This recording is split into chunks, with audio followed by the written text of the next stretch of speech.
અરબી સમુદ્રમાં લાપતા ખલાસીઓની શોધખોળ તેજ કરવામાં આવી છે। સમુદ્રમાં ભારે તોફાન વચ્ચે કોસ્ટગાર્ડનું સર્ચ ઓપરેશન હાથ ધરવામાં આવ્યું। સર્ચ ઓપરેશન દરમિયાનનો સમુદ્રનો રૌદ્ર સ્વરૂપનો વિડીયો સામે આવ્યો।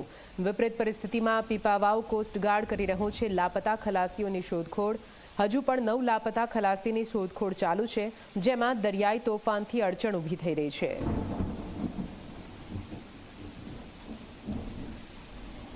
તો આપ જુઓ કેવી રીતે દરિયામાં ફસાયેલા તમામ ખલાસીઓની શોધખોળ હજુ પણ યથાવત જોવા મળી રહી છે। તેમને શોધવા માટેના ઘણા પ્રયત્નો કરવામાં આવ્યા છતાં પણ હજુ તેમની ભાળ નથી મળી અને 9 જેટલા લાપતા ખલાસી હોવાનો આંકડો પણ સામે આવ્યો છે।